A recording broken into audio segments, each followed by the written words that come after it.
Esiet sveicināti 1S grāmatveidībā. Kopā ar jums Vanteka konsultante Irina, un šodien mēs parunāsim par sākuma atlikumu ievādes dokumentu. Sākuma atlikumu ievādes dokuments jūs varat atrast vai nu no funkcijā panelī aizvilkne uzņēmums, sākuma atlikumu ievāde, vai nu no augšēja izvēlne uzņēmums, sākuma atlikuma ievāde, sākuma atlikuma ievāde. Nospiežat uz norādi atveraša loga ar dokumentu sarakstam, pievienosim jaunu dokumentu. Vai nu ar piktogramu plusiņš, vai nu darbības pievienot, vai nu insert tastatūra. Atveruša dokumenta loks sadalīts uz divām daļām - dokumenta galvenē un tabulas daļa. Augšējā dokumenta daļa numurs tiek izveidots automatiski, datumu mainam manuāli. Atgādināšu, ka atlikumu ievādes operācijas datumam jābūt agrākam par pārskata perioda sākuma datumu. Dokumenta loga augšējā daļa labajā pusē redzām summu debita, summu kredita. Tas ir mūsu atlikuma summas atspoguļošana.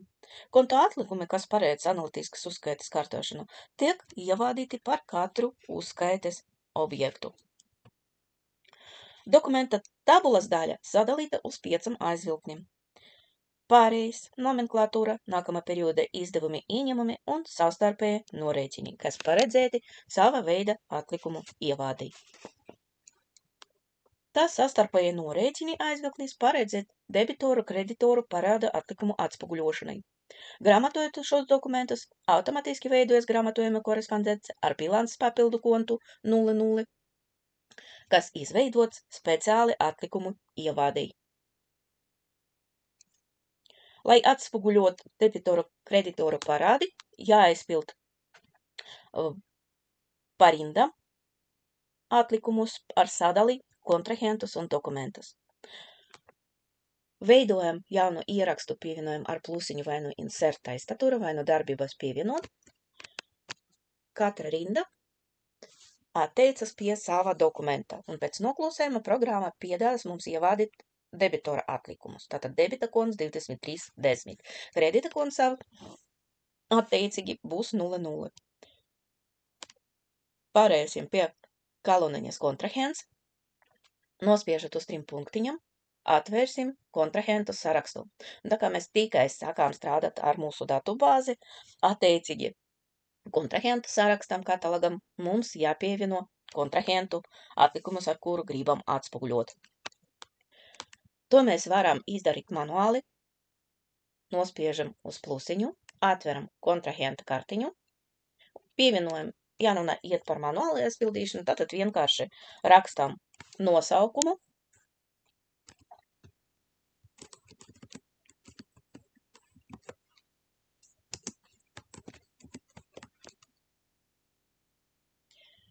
izvēlējamies juridiska vai fiziska persona, kontrahentu grupa, šeit mēs varam pievienot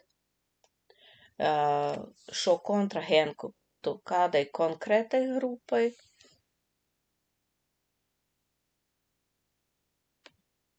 Reģistrācijas numurs, kas automatiski būs nokopēts PVN reģistrācijas numura ar prefiksu LV. Valsts obligāti, šoreiz tas būs Latvija, bet ja mums vajag ievādīt kaut kādu citu, spiežam uz 3 punktiņam, atvērsies pasaules valstu klasifikātoru, kuram mēs pievienosim pēc vajadzības jaunu elementu, bet šeit mēs nekāda gadījumā neveidojam ar roku, neveidojam manuāli to ierakstu, bet izmantojam pogu izvēles palīdzību, no kura arī izvēlēsim vajadzīgo. Pieņemsim Lietuva.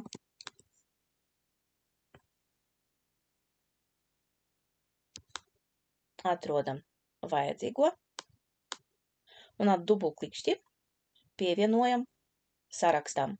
Bet, kad pievienojam jaunu valsti, neaizmirsam arī pievienot valsts valūtu. Gadījumā, ja mums nav vajadzīgas mums valūtas, kataloga valūtas arī ir poga izvele. Un ar šo pogu palīdzību izvēlējamies vajadzīgo valūtu. Pievienojam sarakstam. Un pēc tam no šā saraksta izvēlējamies. Tātad šeit mēs jau pievienojam valsti, un ja vajag, tad izmantosim to.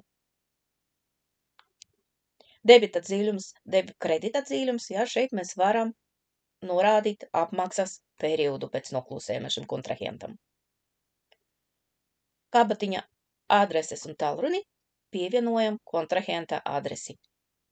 To mēs varam ievādīt vai nu pa rindam, vai nu ar vienu patvaļīgu rindu. Kontaktus varam pievienot kontaktpersonas informāciju, no rēķiņu kontas un līgumas aizvilkne pievienosim arī attiecīgo informāciju par kontrahenta bankas no rēķiņu kontu un kontrahenta līgumu, ja tādi ir. Programma brīdinā, ka vajag no sākuma ierakstīt veidojama elementu, lai varētu pievienot bankas kontu.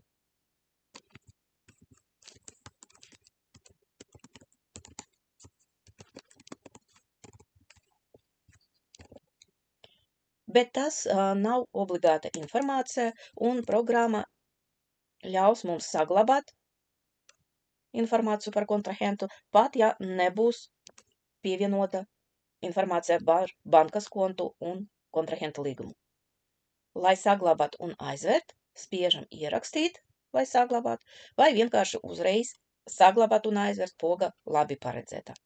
Otrais variants, kā mēs varam izveidot jaunu kontrahentu, pievienot to ar apstrādes palīdzību. Tātad kontrahenta kataloga pievienojam jaunu elementu, reģistrācijas numura ievādīsim reģistrācijas numuru, kontrahenta reģistrācijas numuru.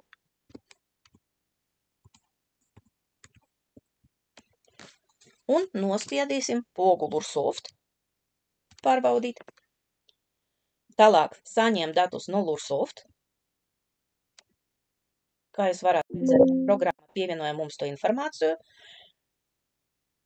Vienīgais, kā jums vajag zināt, lai izmantot šīs apstrādes pogu iespējas, jums vajag, lai lietotājam būtu pievienota fiziska persona ar personas kodu. Aizpildīt, piekrītam, un tad programma automatiski aizpildīs informāciju, kura pieejama pēc Lursoft informācijas. Spiežam labi, lai saglabātu un aizvērt elementu, un izvēlējamies to mūsu sākuma atlikumu ievādes dokumentam, jo mēs turpinājam to aizpildīt. PVN dokumenta veids, un šeit mums jāizvēlas dokumenta veidu, vai nu tas būs pavadzīme, vai nu rēķiņš, vai nu čeks, vai nu kaut kāds cits variants. Tātad sākotnējā sērija un sākotnējā numuri koloniņas paredzēti, lai atspoguļot dokumenta sēriju attiecīgi un numuru. Bet, protams, ka jūs varat neizmantot sēriju, vienkārši visu piefiksēt numura.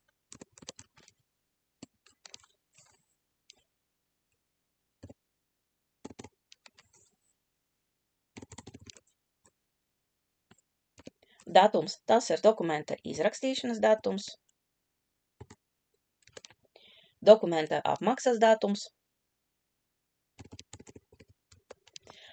dokumenta valūta, dokumenta summa, un, ja atlikums sakrīt ar dokumenta summu, tad tā arī atstāsim. Bet, ja bija kaut kāda jau apmaksa pēc šā dokumenta un atlikums atšķiras no dokumenta summas, tad valūta summa norādam to atlikumu. Lai programma noteiktu ievādīta datu atbilstību, pēc visu nepieciešamu rindu ievādes jānospiež pogu izveidot norēķiņu dokumentus. To mēs varam darīt pēc katra dokumenta, vai nu ievādīt kaut kādu dokumentu daudzumu, vai vienkārši visu informāciju aizpildot. Tātad vēlreiz pievienojam jaunu ierakstu ar plusiņu, debita konts 2030, pievienojam kontrahenta nosaukumu, PVN dokumenta veidu, numuru,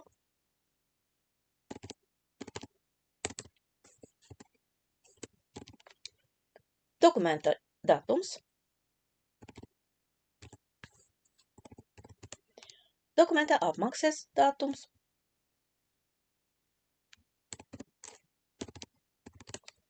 dokumenta valūta, dokumenta summa un parāda summa, ja tas atšķiras no dokumenta summas. Tieši tāpat mēs rīkosimies, ja mums vajag atspoguļot kreditoru parādu.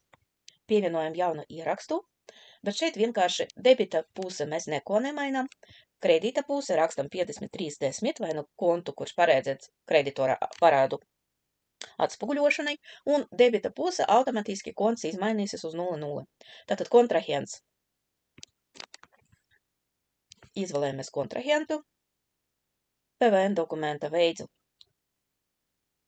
Izvēlējamies vajadzīgo. Sākotnējais sērijas, sākotnējais numurs. Tātad varam tikai izmantot sākotnējo numuru galoniņu. Tas varētu sākotnējā sērijā arī būt tukša. Programma ļaus mums iegramatos dokumentu, un tas nav obligāta informācija, bez kuras programma negramatos šo dokumentu. Datums, tātad dokumenta datums, dokumenta apmaksas datums, dokumenta valūta un dokumenta summa. Un ja parāda summa atšķiras no dokumenta summas, tad atspoguļojam to valūtas summas lauciņa. Atkal pēc visu nepieciešamo informāciju ievādi spiežam izveidot norēķinu dokumentus. Veidojamas norēķinu dokumentus jūs neredzēsiet pamatdarbība, preču pakalpojuma saņemšana vai realizācijas, bet jūs varāt apskatīt tos, nospiežat uz lupu norēķinu dokumentu, izveidots automatiski dokumentu sākuma atlikuma ievādi. Nākamā perioda izdevumu atlikumu ievādi veids uz nākamā perioda izdevuma atvilkni ar sadali uz katra konkrēta nākamā perioda izdevumu. Pievienojam jaunu ierakstu. Nākamā perioda izdevuma koloniņa pievienojam nākamā perioda izdevumu. Atverot kataloga, veidojam jaunu elementu. Kārtiņai kods pievienots automatiski. Nosaukumu pievienojam pēc iespējams vairāk informācija par konkrētu nākamā periodu izdevumiem. Pieņemsim to, norādīsim periodu.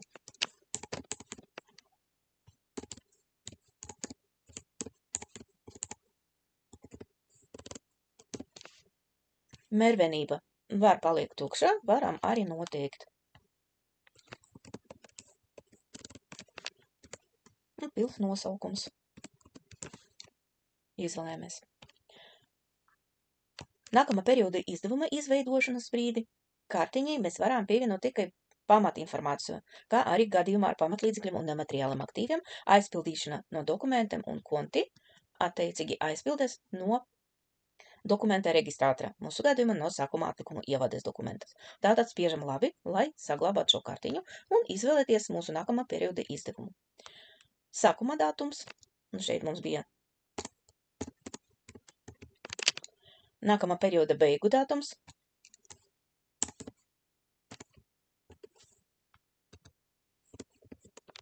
norakstīšanas periodiskums, un šeit mēs varam izvēlēties vai nu diena, vai nu mēnesis, vai nu gads. Ja mūsu nākamā perioda izdevumi un ieņēmumi analogiski sākās un beiga datumi sakrīt ar gada beigu un sākuma un beigu datumiem, tātad izvēlējamies gadu. Ja mūsu nākamā perioda izdevuma ieņēmumu noteikumiem sākuma un beigu datumi sakrīt ar mēnesi pirmā un pēdējā datuma, nav svarīgi, cik tur mēnesis būs iekšā, vai nu tas būs 1 mēnesis, vai nu 6 mēneši, vienalga. Tad izvēlējamies mēnesi. Visas pārējās gadījumos norakstīšanas periodiskums būs diena, un mūsu gadījumā tas ir diena. Norakstīšanas konts, šeit mums būs norakstīšanas konts 7620, vai nu atveram kontu plānu un izvēlējamies vajadzīgo. Nākamais lodziņš, kuru aizpildīsim, uzskaitas konts. Vai nu manuāli ievādot, vai nu izvēlēties no kontu plānā. Tiklīdz mēs to ievādījam, uzreiz parādījies subkonts nākamā perioda izdevumi, kurš paņemts no nākamā perioda ievādītas datus. Un pievienojam palikušu summu.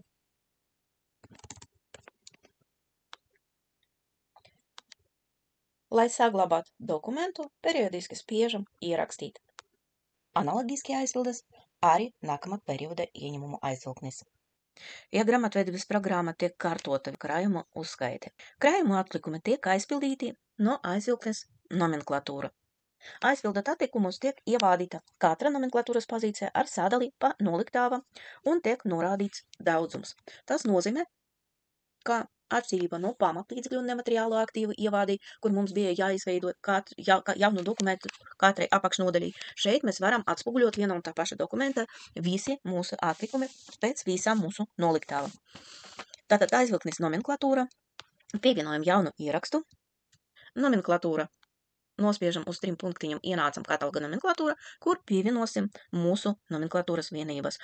Kaut gan mēs varam arī no sākuma aizpildīt nomenklatūras katalogu, kurš atrodas zem augšēji izvēlne noliktava nomenklatūra. Bet varam arī uzreiz no dokumenta, ievādot dokumentu. Pievienojam jaunu elementu.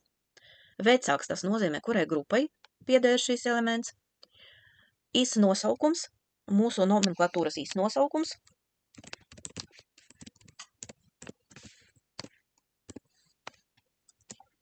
Pilns nosaukums, šeit mēs varam papildināt ar kaut kādiem parametriem. Un tieši šīs nosaukums būs izvadīts uz dokumenta drukas formu. Artiklu varam pievienot, bet tas nav obligāts rekvizīts. Kods tik pievienots automatiski. Blakus artikulam ir pazīme kā pakalpojums, un to mums vajag obligāti atzīmēt, ja runā būs par pakalpojumi. Mērvenība. Pievienojam mērvenību. PVN likme, tas ir PVN likme pēc noklūsējuma. Un spiežam labi, lai saglabātu elementu. Izvēlējamies to mūsu dokumentam. Noliktava, un šeit mums jānorāda, kura noliktava šīs atlikums. Izvēlējamies noliktavu. Kā varam redzēt, tātad pievienojas arī subkonti kontam pēc noklūsējuma. Konta pēc noklūsējuma preci 21.30, bet, protams, jūs varat arī mainīt to. Tālāk mums jāatzīmē daudzumu un summu. Vēlreiz, tātad ar plusiņu pievienojam jaunu nomenklatūru veidosim, mērvenība, pievienojam jaunu, to atšifrējumu pilnu nosaukumu,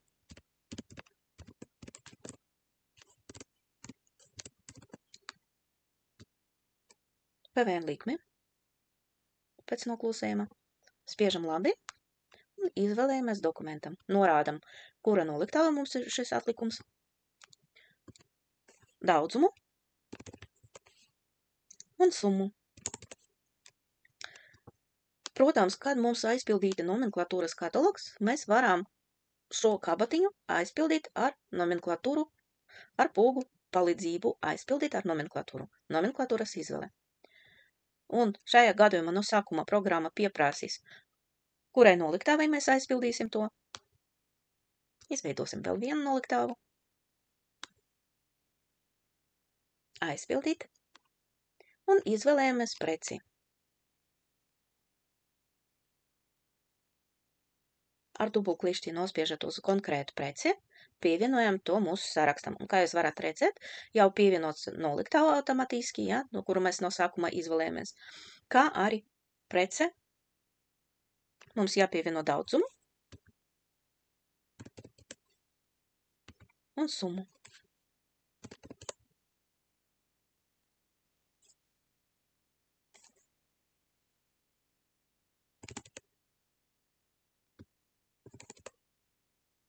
Ierakstīsim dokumentu, naudas līdzekļu, norēķinu personu, algas, nodokļu, pašu kapitāla, aizņēmumu, atlikumus aizpildā uz aizvilktā pārējais. Ievadot atlikumus svarīgi, lai atlikumu tiek ievādīti ar sadali pēc kontu plāna noteiktiem subkonta. Tāpat jānorāda valūtu un summu valūtu, ja kontu plāna konts ir noteikts kā valūtas konts. Pievienojam jaunu ierakstu. Un atšķirība no tā, kādus atlikumus mēs gribam atspoguļot mūsu dokumenta pievienot, attiecīgi arī debita pusi vai kredita pusi ievādam uz skaitas kontu.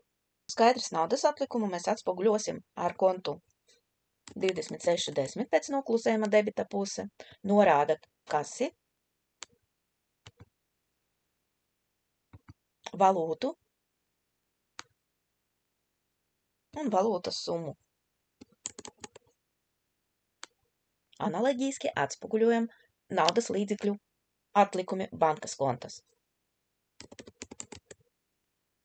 Ar detalizāciju pēc bankas norēķinu konta. Izvēlējamies valūtu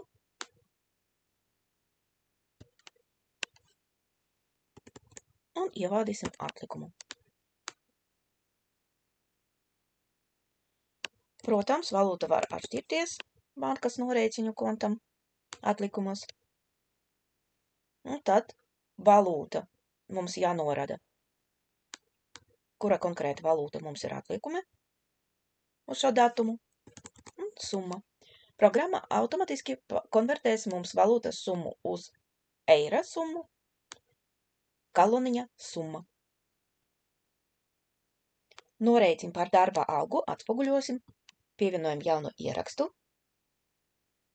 5610, izvēlējamies fizisku personu, jo detalizācijas pēc fiziskas personas mums būs. Tā kā šeit nav paredzēt valūta, uzreiz pārējam uz summu. Analoģiski atspoguļojam nodokļu summas,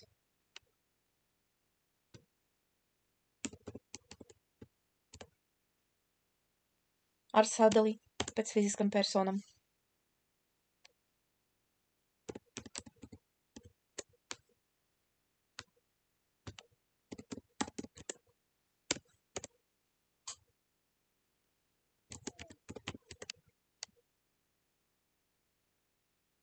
Gadījumā, kad runa iet par iedzīvotāju ienākuma nodokli,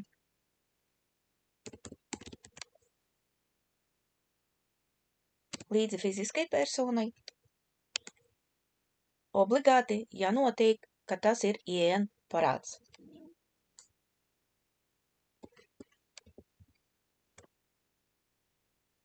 Liekam keksīti.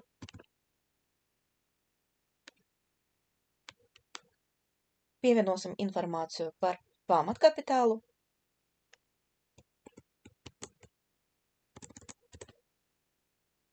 iepriekšējā gada vai pārskata gada nesadaļīta peļņa, vai nu abus divus kopā.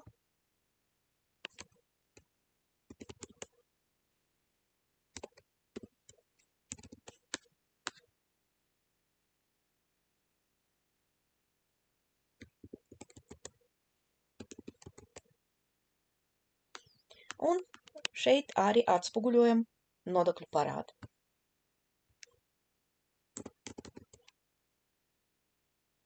Kontrahents valsts kase, un tas kontrahents jau pēc noklusējuma pievienots katalogam kontrahenti. PVN analītika, PVN pamatlikme un summa.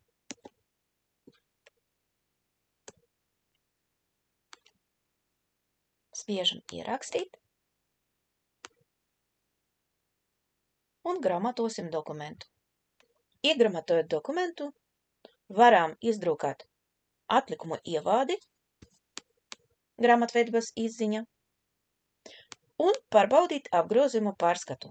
Atskaites apgrozījuma pārskats, un ja viss pareizi bija ievādīts, tad uz pārskata perioda sākuma datumu atlikumiem 00 kontam jābūt Saļda uz perioda beigām – 0. Līdz nākamai tikšanai!